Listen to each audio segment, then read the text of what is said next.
अस्सलाम वालेकुम मेरे समझदार पाकिस्तानियों, मेरा नाम रेहान तारिक है और आप मेरा यूट्यूब चैनल और फेसबुक पेज देख रहे हैं। करोड़ दरूद आका दो जहां नबी मेहरबान मोहम्मद मुस्तफ़ा सल्लल्लाहु अलैहि वसल्लम पर। इस दौर इस उम्मीद के साथ इस व्लॉग का आगाज़ करते हैं कि अल्लाह रब्बुल इज़्ज़त इस मुल्क के फैसला साजों के दिलों में समझदार पाकिस्तानियों के लिए नरमी पैदा कर दे। फवाद चौधरी पाकिस्तान तहरीक इंसाफ के रहनुमा हैं। इमरान खान से हाल ही में अडयाला जेल में मुलाकात हुई, उन्होंने एक स्टेटमेंट दिया। मैं उस स्टेटमेंट से अपने इस व्लॉग का आगाज़ करूंगा।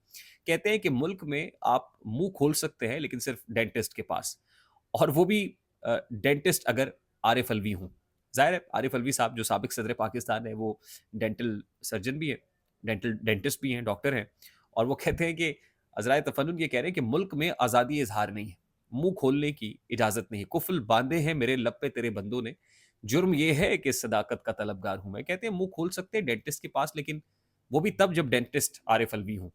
अब ज़ाहिर है इस वक्त जो हब्स की सी कैफियत है, बात कहना, बात करना मुश्किल नज़र आ रहा है बहुत से लोगों को। हाल ही में एक पीका एक्ट के तहत, अब तो पीका एक्ट के तहत एफआईआर का इंदराज भी होता है। पीका एक्ट के तहत एक शायर है, और बड़े ही उभरते हुए शायर हैं, उभरते हुए नौजवान शायर जो बड़ी मकबूलियत पा गए। और उनकी जो शायरी है हाल ही में, अब तो पता है सोशल मीडिया का ज़माना है, वो रील्स और शॉर्ट्स वायरल हो जाते हैं। उन्होंने एक मुशायरे के अंदर एक नज़म पढ़ी मुर्शद के नाम से।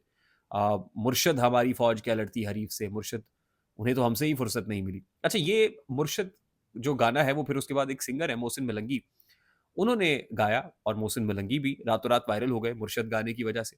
अच्छा, मोहसिन मलंगी को मैंने अपने पॉडकास्ट के अंदर रेहान तारिक शो में आरटीएस में हमने उनको मदऊ किया, और वो पॉडकास्ट पड़ा हुआ है मेरे पास। जब मैंने उनसे कहा कि आप सुना दीजिए, ये तो शायरी है और शायर तो ज़ाहिर है मुर्शद ज़रूरी तो नहीं है कि उसका मुर्शद इमरान खान ही हो, सुना दीजिए। तो वो बहुत डरे हुए, सहमे हुए थे, और उन्होंने उसमें बिल्कुल भी जो है वो नहीं सुनाई। और मैंने उनसे पूछा कि भी आपको कहीं से प्रेशर है, कोई दबाव है, कोई प्रॉब्लम है? ये भी नहीं बताना, ये भी बताने से कासर रहे। बार क्या वो नहीं हुआ। यानी मैंने कहा कि जिस शेर से आपने मकबूलियत पाई है, जिसको लोगों ने बहुत पसंद किया है, और ज़ाहिर है सिंगर तो पब्लिक फिगर होता है, पब्लिक प्रॉपर्टी है, वो तो जो लोग सुनना चाहते हैं सुनाइए, और शायर का लिखा हुआ है, आप तो शायर भी नहीं है। तो उन्होंने बारकैफ नहीं सुनाया, जिससे मुझे लगा कि शायद किसी ने इनको मना किया है, या इन पे कोई दबाव है, या कोई रोक-टोक है। और मैंने कहा कि ये अफ़कार अलवी की लिखी हुई नज़्म है, अफ़कार अलवी है तो आप सुना दीजिए, नहीं सुनाया। खैर, अफ़कार अलवी जो इस नज़्म के खालिक हैं, वो, और फिर इन्होंने एक और नज़्म भी अफ़कार अलवी ने लिख डाली, और वो नज़्म कुछ इस तरह से। अच्छा, पहली तो मुर्शद थी, और मुर्शद से लिया गया कि मुर्शद हमारी फ़ौज। अब मुर्शद कोई भी हो सकता है आपका शायर इस शेर में, फलाँ को मुखातिब कर रहा है, अपने महबूब को मुर्शद कह रहा है।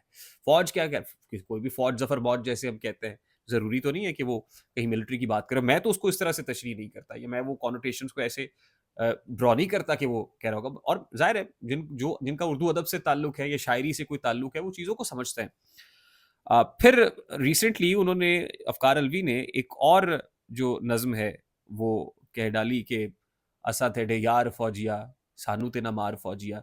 अब ज़ाहिर है वो इस जगह पे मैं वो सारी, ना तो मुझे याद है, मैं ना सुना सकता हूँ, लेकिन सुना इसलिए नहीं सकता, मुझे याद नहीं है। लेकिन हुआ ये कि रिसेंटली अफ़कार अलवी के ऊपर एक एफआईआर जो पीका एक्ट के तहत है उसका इंदराज हुआ, और तासुर यही है कि वो जो उन्होंने ये नज़्म लिखी और फिर जो मुर्शद कही और फिर वायरल हो गई, उसका इम्पैक्ट बहुत ज़्यादा था, और उस वजह से उनके अगेंस्ट पर्चे का इंदराज हुआ। ये जो एफआईआर हुई उसके बाद एक ई स्टैम्प पेपर सर्कुलेट कर रहा है, खासा वायरल है। मैंने उसको चेक किया, उस पे जो है एक बयान हल्फी है। वो बयान हल्फी अफ़कार अलवी का लिखा हुआ है। मैं चाहता हूँ कि ज़रा मैं उसका मतन आपके सामने रख दूँ। अफ़कार हुसैन सन ऑफ इरशाद हुसैन शायर का नाम है, मुल्ज़िम का नाम है। गौहरवाला तहसील, मानकेहरा डिस्ट्रिक्ट भक्कर, भक्कर के रहने वाले हैं। 1 दिसंबर 2024 यानी रवां माही जो है ये बयान हल्फी लिखा गया, और वो कहते हैं कि मैं हल्फन बयान करता हूँ, बयान हल्फिया देता हूँ कि मैं आइंदा ऐसा शेर या नज़्म वगैरह नशर नहीं करूँगा, न पढ़ूँगा जिससे किसी फ़िरके या कौमी इदारे की तज़हीक हो या इंतशार का बाइस बने।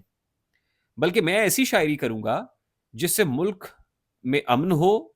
मैं हलफ़न बयान करता हूँ कि मैंने आज तक, अभी अब देखिए, पहला तो उन्होंने ये बता दिया कि मैं आज के बाद कोई ऐसा शेर, कोई ऐसी शायरी, कोई ऐसी नज़्म, कोई ऐसी ग़ज़ल नहीं कहूँगा जिसे, और नहीं होना चाहिए, ज़ाहिर है।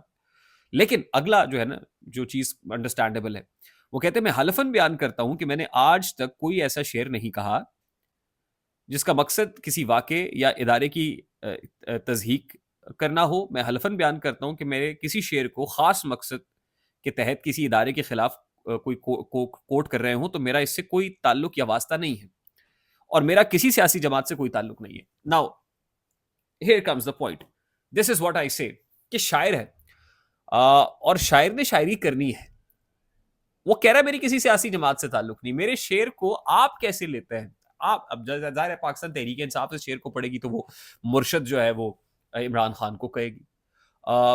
کوئی دل جلا جو ہے وہ اس شعر کو پڑھے گا تو وہ عاشق مزاج آدمی وہ مرشد اپنے محبوب کو کہے گا، اور اس کا محبوب کوئی بھی ہو سکتا ہے. پاکستان تحریک انصاف کیونکہ ان دنوں ذرا اسٹیبلشمنٹ کے ہاں زیر عتاب ہے، اور اینٹی اسٹیبلشمنٹ نیریٹو اور کیمپینز بھی ہوتے ہیں سوشل میڈیا کے اوپر. ملٹری پروڈکٹس کے بائیکاٹ کی جب بات ہوتی ہے سوشل میڈیا پہ تو ظاہر ہے جب وہ لیں گے اس کو، تو وہ جب وہ کہیں گے ایسا تینا یار فوجیا سانو تینا مار فوجیا، تو وہ شاید ملٹری اسٹیبلشمنٹ کی طرف ریفر کریں گے اور اس انداز میں وائرل کریں گے کہ ہو. تو شاعر کہہ رہا ہے کہ بھی میرا تو کوئی اس کو کس انداز میں لیتا ہے، میرا تو اس سے کوئی سروکار نہیں، کوئی تعلق نہیں ہے، اور نہ ہی میرا کوئی ایسا جو ہے وہ کوئی تھا کہ میں اس ضمن میں اس سیاسی جماعت کو سپورٹ کرنے کے لیے یا اپنی فوج کے یا اپنے ادارے کے خلاف کوئی چیز لکھوں.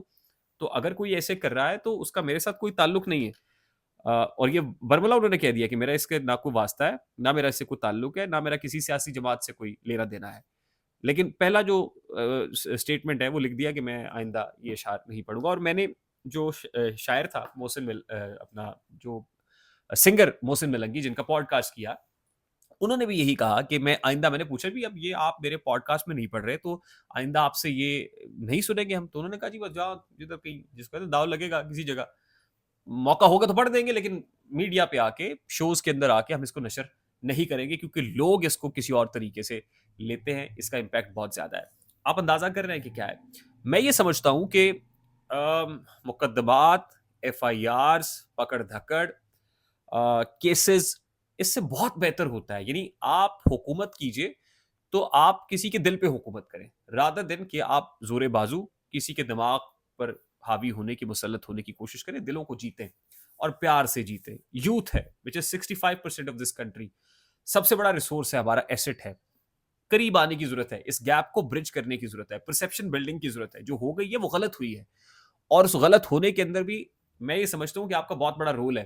وہ ففتھ جنریشن وارفیئر ٹول کے صورت پروپیگنڈا ہو، اور جیسے آپ نے لوگوں کو مشروم گروتھ کر کے بنائے ہوں، یوٹیوبرز بھی، ڈیجیٹل کریٹرز بھی، اور یہ ہو گیا اور غلطی ہوئی ہے، اس پہ توبہ کرنی چاہیے. اور ہمیں اب ان اے پازیٹیو مینر آگے اس کو ریکٹیفائی کرنے کے لیے دیکھنا ہے کہ ہمیں کیا کرنا ہے ان کو قریب لانے کے لیے، اس گیپ کو برج کرنے کے لیے. آئی ہوپ میری بات آپ تک پہنچی ہوگی. اگر پہنچ جائے تو ویڈیو کو لائک اور شیئر کرنا مت بھولیے گا. چینل پہ نئے تو چینل کو سبسکرائب کر لیجیے گا. بیل آئیکن ضرور دبائیے گا. مجھے ریحان طارق کو اجازت دیجیے. اپنا بہت سارا خیال رکھیے گا. السلام علیکم.